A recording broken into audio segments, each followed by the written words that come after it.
राज्य मोहब्बत। पुत्र कहलाता हूँ मिर्जासर को, जो सती ब्योला की गोदी दुलार। तो है कि भैयारी में राज मोहब्बे में पड़ता है, और कि मेरा नाम अमरपति आला है, और छोटे भाई की नाम बाबू रुद्रसिंह रखा है। अब मैं क्या कहूं, बड़ी गजब की बात है। मेरा छोटा भाई रुद्रसिंह इतनी बदमाश हो चुका है कि ये कामरों किला की छतरी जब नाम मोहब्बे को सुनता है तो थर-थर कांपने लगता है।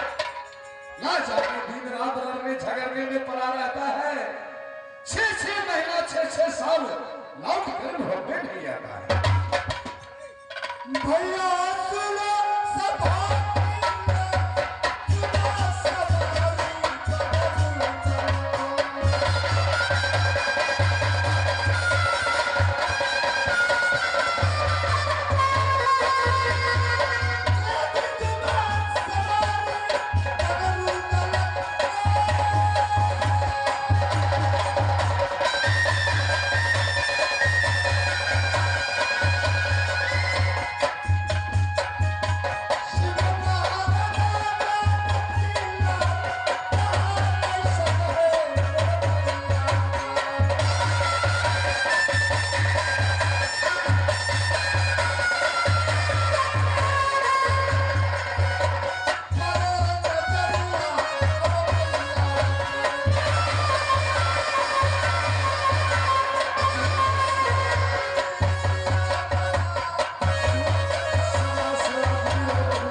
बोलिए भैया जी।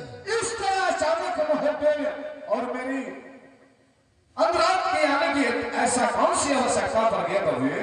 भैया जी हाँ, यहाँ तक आने का कारण मैंने तो एक कामों किला लौट कर जमा किया इस मोहब्बे के अंदर। तिजोरी का मालिक यानी गादी के मालिक तो आप ही हैं। क्यों नहीं बबुए? लेकिन आज मेरे दिल में एक अभिलाषा, जो रात मोहब्बे के अंदर सबको लिए घोड़ा है चढ़ने के लिए, पर एक बेटा इंदल है दुलार, और उसके लिए मोहब्बे के अंदर घोड़ा नहीं है। मेला लगा है कर काबुल का, इसलिए मेरा दोनों दोस्त का विचार है, जो एक घोड़ा सुंदर सा बबुआ इंदल के लिए खरीद कर रहा है। इसीलिए आपके नजदीक आए, जो हमें कुछ रुपए का जरूरत भैया जी। अरे बबुए रुद्र सिंह, इंदल सिंह को बहुत छोटा बालक है, वो पढ़ाई लिखाई की योग है बबुए, उसे अभी क्या आवश्यकता है घोड़ा की? इसलिए बबुए यह बात भूल कर रहे हो, भूल गए इस बातों की। नहीं भैया जी, दो भाई में एक दुलार बबुआ इंदल सिंह जब सब मोहब्बे के अंदर घोड़ा पर चढ़ते हैं, तो बेटा इंदल के लिए भी एक घोड़ा चाहिए भैया जी। देखो रुद्र सिंह, मैं बार समझाता हूँ, वह घोड़ा पर चढ़ने लायक बालक नहीं है बबुए, इसलिए इस बातों को तुम छोड़ लो। अब भैया सुनो सहोदरा,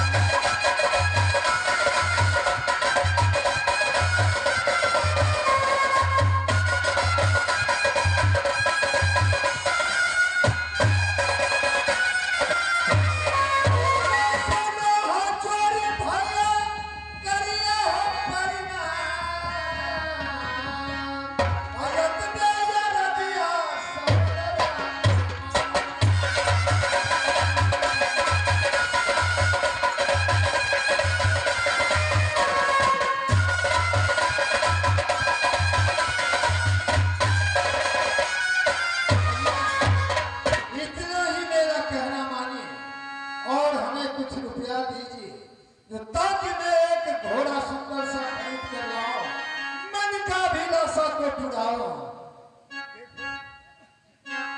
देखो रुदर्शी, मैं बार बार तुमसे समझा रहा हूं, तुम मान नहीं रहे हो। मेरे पास तो एक भी पैसे नहीं है बबुए, मैं कहां से तुम्हें इस टाइम पैसे दूं? क्या भैया जी आप बातें बना रहे हैं? मेरे लिए भी आप एक पैसा नहीं दे रहे हैं, तिजोरी आपका खाली पड़ा है। यही रुदल है जो एक किला लूट लूट कर मोहल्ले के अंदर इकट्ठा किया, लेकिन यह रुदल सिंह की घोड़ा एक खरीदने का लालसा हो गया। रुपया देने से आप लोग कर रहे हैं तो ठीक है, आप तो बड़े भाई पिता तुम मानते आए हैं, आपके सामने मैं बोलूं क्या? रखिए अपने तिजोरी का रुपया। रुदल सिंह चला, मन में अभिलाषा है तो बेटा के लिए अवश्य घोड़ा खरीद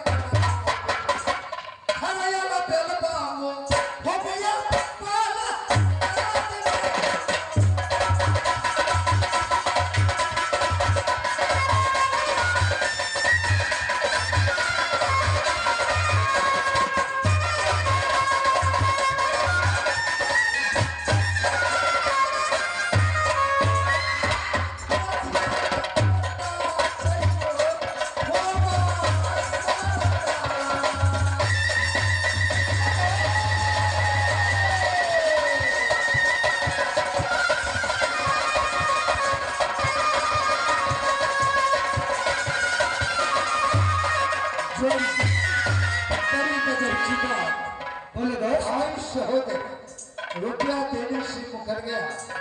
मन में अभिलाषा, अब मैं अपने मन में सोच रहा हूँ जाऊं तो कहाँ जाऊं, लेकिन एक आशा तो मेरा विचार है, चलो यहाँ से राज करेंगे, चलते हैं चल मौसा पर मालिक के पास। मुझे दिल में विश्वास है वहाँ जाने से मौसा जी हमें अवश्य रुपया देंगे और मन का अभिलाषा पुराएंगे। बेटा के लिए राज काबुल से भैया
चाय भेजने का कष्ट करिएगा।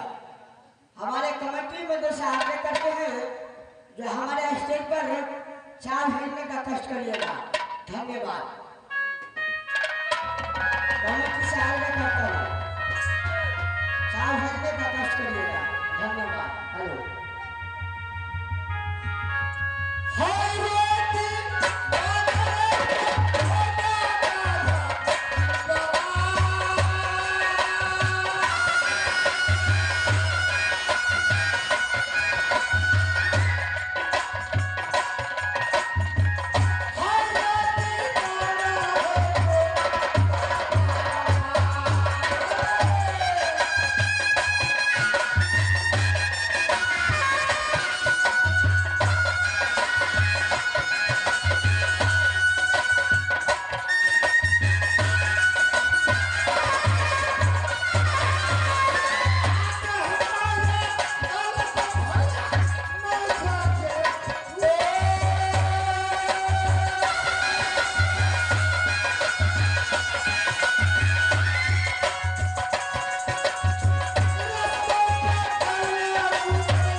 मेरा मकाम कहाँ पड़ता है तो राज करेगा।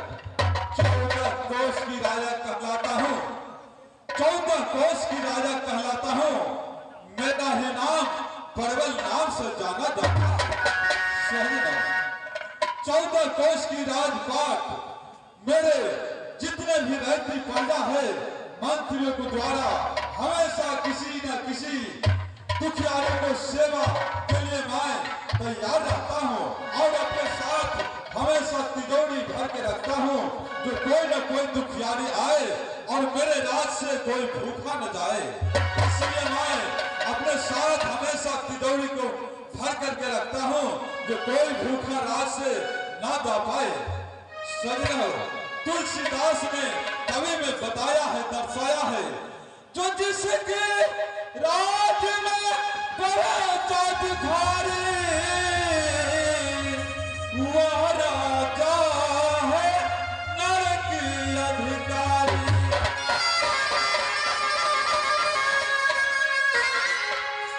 सही ना, आज बहुत दिनों से मेरे दरबार में कोई नहीं आया है। ठीक है कुछ दिन आए, अब तो मेरा चौथा अवस्था चल रहा है, बूढ़ापन आ चुका है। मैं अब तो ईश्वर का भजन गुणगान केवल करता हूँ और लड़ना झगड़ना मैं नहीं चाहता हूँ। ऐसा जो किसी का दुख किसी का तकलीफ पहुँचे, मैं तो इस उम्र में आ चुका हूँ, अब केवल मुझे ईश्वर से ध्यान लगा कर रखता हूँ। कुछ देर देखता हूँ जो कौन आता है दरबार में, अगर कोई आ गया तो उनको सेवा करना मेरा कर्तव्य है। ठीक है भाई, देखता हूँ कुछ देर।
जो तुम्हारा उम्र क्या हो लाख बरिस का।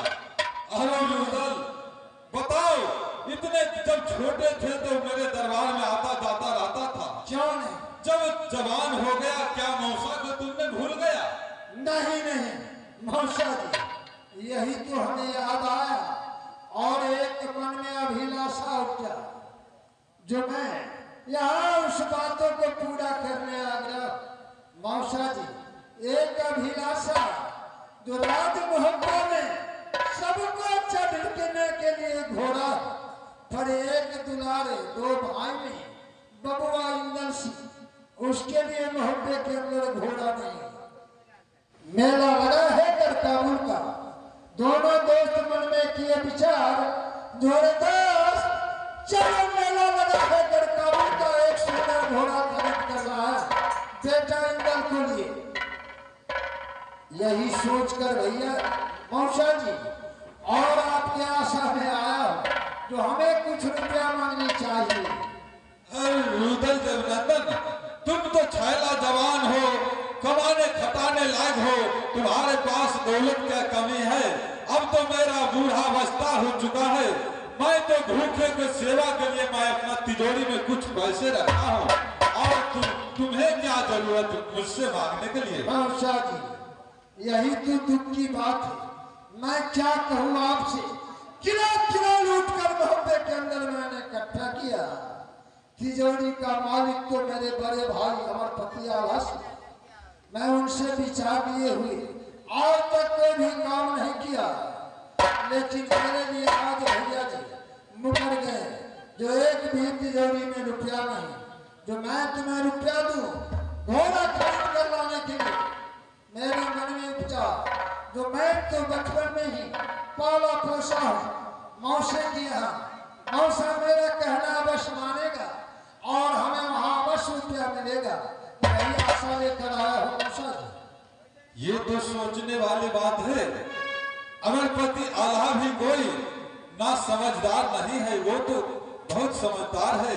इन्हें पैसा ना देने का कारण कुछ हो सकता है। अगर मैं इसे पैसा दिया तो ये तो लड़ने झगड़ने वाले रुदल देवनंदन है, किला किला लूटने वाला। हो सकता है मैं इसे पैसा दूं और जाके कहीं से ये अगर झगड़ा नहीं मिलता तो इस नोटों द्वारा खरीद लेता है। हो सके मेरे दौलत के हिसाब से मेरे ऊपर कोई आफती आ जाए। नहीं, अमरपति आल्हा कोई मूर्ख नहीं है जो इसे पैसा नहीं दिया है, मुझे भी नहीं देना चाहिए था। हो सकता है कोई गलत कार्य कर बैठे, इसलिए मैं भी नहीं दूंगा। रुदल बहुआ, जब अमरपति आल्हा तुम्हें पैसा नहीं दिया तो मैं भी नहीं दे सकता, क्योंकि मौसा जी आप भी पैसा देने से मुकर रहे हैं, तो मैं कैसे घोड़ा खरीद कर ला सकता हूँ मोहब्बत के अंदर। ऐसा नहीं कीजिए मौसा जी, आपके ऊपर मैं आशा लेकर आया। अमन के लालसा वाले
मुझे भी फल नहीं कीजिए, मेरा काम को सफल कीजिए मौसा जी। तुमने आया रुदल, मुझे बहुत खुश हुआ तो दोनों दोस्त आया। कितना दिनों के बाद आए हो।